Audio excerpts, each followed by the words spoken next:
Hello students, welcome to Shiny Maths. 10ஆம் வகுப்பு பயிற்சி 6.2ல் 4வது கணக்கு பார்க்கலாம். 1.6 மீட்டர் உயரமுள்ள சிலை ஒன்று பீடத்தின் மேல் அமைந்துள்ளது. அதாவது இப்போ இது ஒரு பீடம், இந்த பீடத்துக்கு மேலே ஒரு சிலை இருக்குது. சரிங்களா, இந்த மாதிரி வரைஞ்சிக்கலாம். ஓகே, இப்போ இந்த சிலையோட உயரம் என்னன்னா 1.6 மீட்டர்னு கொடுத்துருக்காங்க.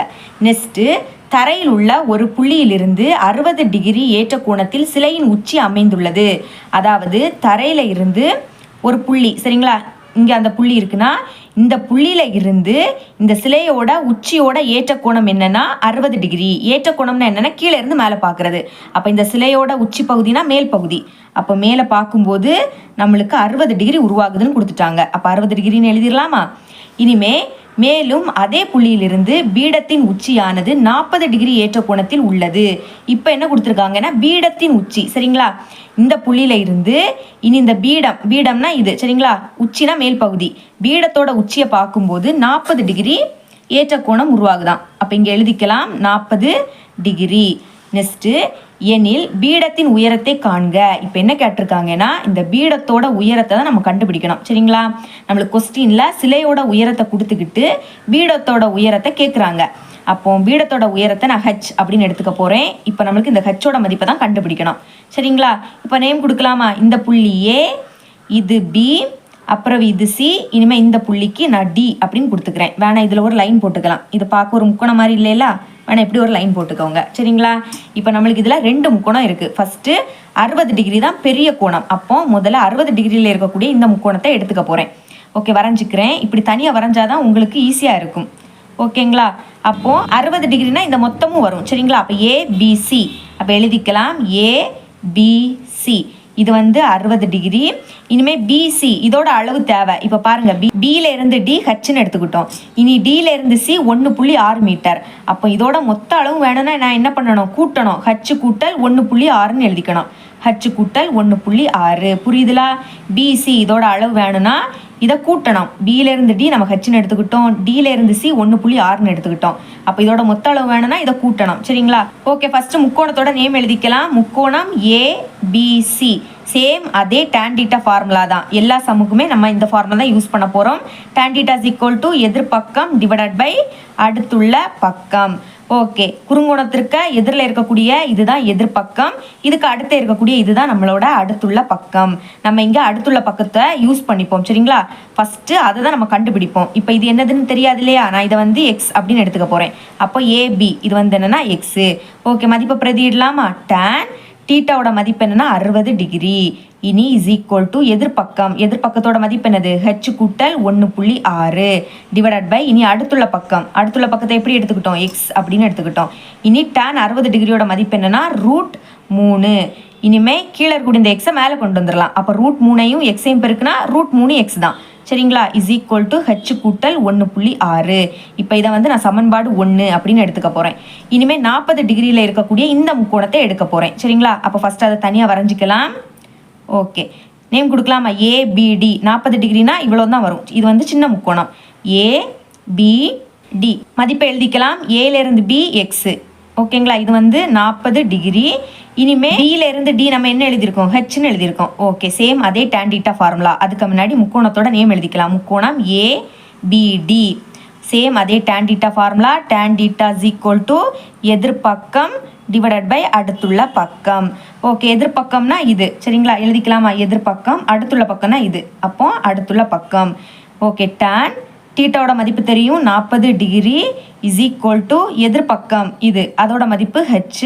அடுத்துள்ள பக்கத்தை நம்ம எக்ஸ் அப்படின்னு எடுத்துக்கிட்டோம். ஓகே, tan 40 டிகிரியோட மதிப்பு நம்மளுக்கு கொஸ்டினில் தந்திருக்காங்க. என்னன்னா 0.8391. அப்போ tan 40 டிகிரிக்கு பதில் 0.8391 பிரதியிடலாம். இனி இந்த எக்ஸை மேலே கொண்டு வந்துடலாம். அப்போ x = ஹெச். ஓகே, இதை வந்து நான் சமன்பாடு 2ன்னு எழுதிக்க போகிறேன், சரிங்களா. நம்மளுக்கு இங்கே ஹெச்சோட மதிப்பு தான் கண்டுபிடிக்கணும். ஆனால் இங்கே எக்ஸ் இருக்குது, பார்த்தீங்களா.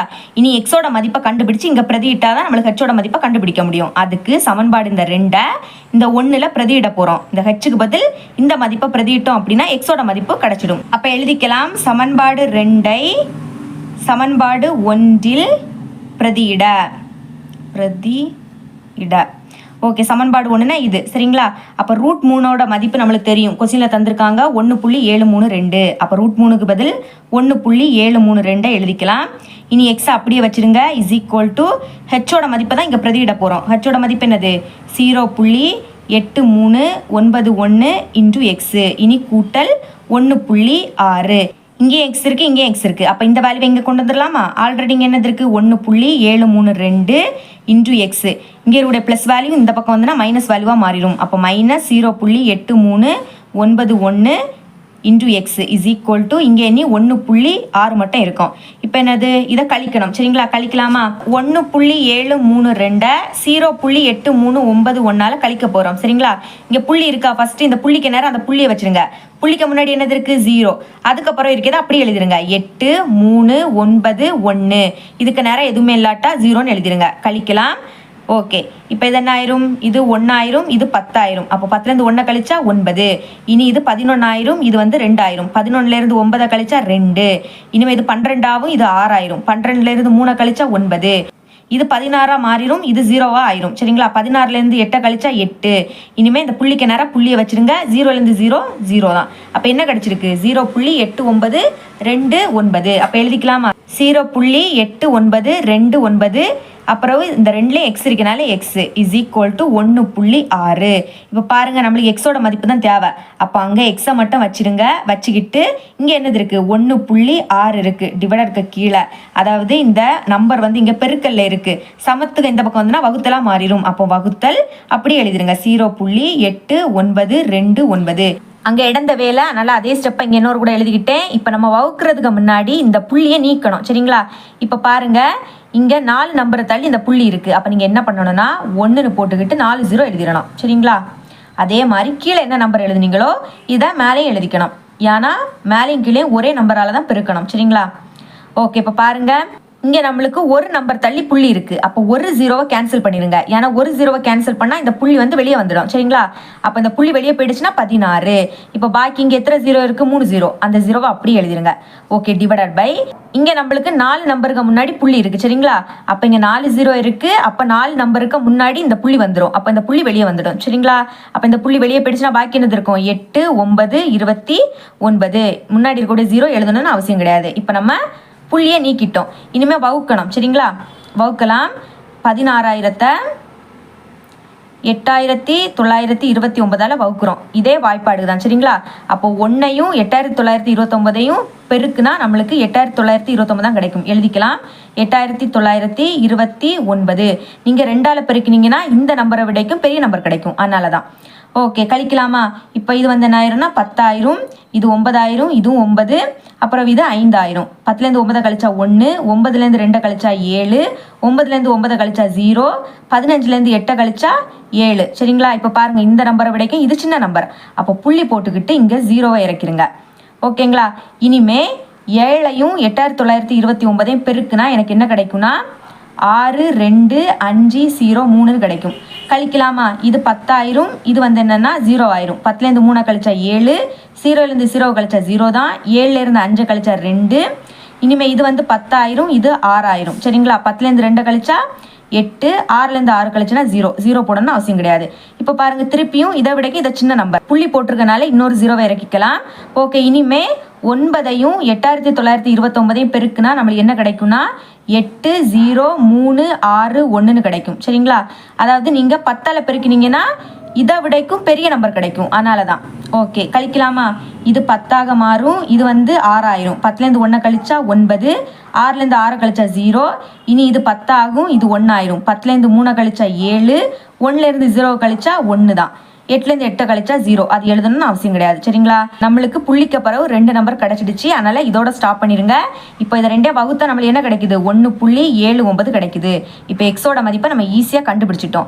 இந்த மதிப்பை சமன்பாடு 2ல் நம்ம பிரதியிட்டோம் அப்படின்னா ஹெச்சோட மதிப்பை கண்டுபிடிச்சிடலாம் சரிங்களா. ஃபஸ்ட்டு நான் சமன்பாடு 2 அப்படி எழுதிக்க போகிறேன். 0.8391 into X is equal to H. இப்போ எக்ஸோட மதிப்பு தெரியும், பிரதியிடலாமா? அதுக்கு முன்னாடி இங்கே என்னது இருக்குது 0.8391 இன்டூ எக்ஸோட மதிப்பு 1.79 இஸ் ஈக்குவல் டு ஹெச்னு எழுதிக்கலாம். ஓகே, இப்போ இதை பெருக்க போகிறோம். பெருக்கலாமா? 0.8391. ஓகே, 1.79 பெருக்கலாம். ஓர் 9 9, 9 81. அப்போ இங்கே 1 பாக்கி 8. 9 3 27, 27 கூட 8 கூட்டுனா 35. அப்போ இங்கே 5 பாக்கி 3. இனிமே 8 9 72, 72 கூட 3 கூட்டுனா 75. அப்போ இங்கே 5 பாக்கினி 7. ஓகே, இனிமேல் 0 9 பெருக்குனா 0, 0க்கு கூட 7 கூட்டுனா 7 தான். இனிமேல் 7ஆல் பெருக்கலாமா? ஓர் 7 7, 9 7 63. அப்போ இங்கே 3 பாக்கி 6. 7 3 21, 21 கூட 6 கூட்டினா என்ன கிடைக்கும்? 27 கிடைக்கும். அப்போ இங்கே 7 பாக்கி இனிமேல் 2. ஓகே, இனிமேல் 8 7 56, 56 கூட 2 கூட்டினா 58. அப்போ இங்கே 8 பாக்கி 5. ஓகே, இனிமேல் 0 7 பெருக்குனா 0, 0க்கு கூட 5 கூட்டினா 5. இனிமேல் 1 வாய்ப்பாடு. அப்போ அதை அப்படி எழுதிருங்க, மேலே இருக்கிறத அப்படி எழுதிட்டாலே போதும். 1 9 3 8. ஓகே, அப்புறம் கடைசியில் இருக்கக்கூடிய அந்த 0வும் எழுதிக்கணும். சரிங்களா? ஓகே, எனக்கு கூட்டலாமா? 9 7 1 கூட்டினா 8. இனிமேல் 5 3 கூட்டினா 8, 8 கூட 1 கூட்டினா 9. இனிமேல் 7 5 கூட்டினா 12, 12 கூட 9 கூட்டினா 21. அப்போ இங்கே 1 பாக்கி 2. 3 2 கூட்டினா 5, 5 கூட 7 கூட்டினா 12, 12 கூட 8 கூட்டினா 20. அப்போ இங்கே 0 பாக்கி 2. இனி 5 2 கூட்டினா 7, 7 கூட 8 கூட்டினா 15. அப்போ இங்கே 5, இனி பாக்கி 1. 1 0 கூட்டினா 1 தான். சரிங்களா? இங்கே நம்மளுக்கு 4 நம்பர் தள்ளி புள்ளி இருக்குது, இங்கே 2 நம்பர் தள்ளி புள்ளி இருக்குது. அப்போ மொத்தமாக 6 நம்பர் தள்ளி நம்மளுக்கு ஆன்சரில் புள்ளி வைக்கணும். 1 2 3 4 5 6. அப்போ புள்ளி இங்கே வரும். உங்களுக்கு புக் பேக்கில் இந்த 2 நம்பரை மட்டும் தான் எடுத்திருப்பாங்க. அப்போ நம்மளோட ஆன்சர் 1.5. இப்போ ஹெச்சோட மதிப்பை கண்டுபிடிச்சிட்டோம். 1.5 இஸ் ஈக்குவல் டு ஹெச். இதை 2 பேருக்குன்னா 1.5. புக் பேக்கில் இதை தான் எடுத்திருக்காங்க. சரிங்களா? ஃபைனலாக நம்மளுக்கு கொஸ்டின் மீட்டரில் தந்திருந்தாங்க, அதனால் மீட்டர்னு எழுதிக்கணும். ஓகே, அப்போ எழுதிக்கலாமா? பீடத்தின் உயரம் H is equal to 1.5 metre. வேணா இதுக்கு ஒரு பாக்ஸ் தனியாக போட்டுக்கலாம். சரிங்களா? ஓகே, இவ்வளோ தான் இந்த சம். இது உங்களுக்கு கிளியராக அண்டர்ஸ்டாண்ட் ஆகிருக்கும் நம்புறேன். தேங்க்ஸ் ஃபார் வாட்சிங்.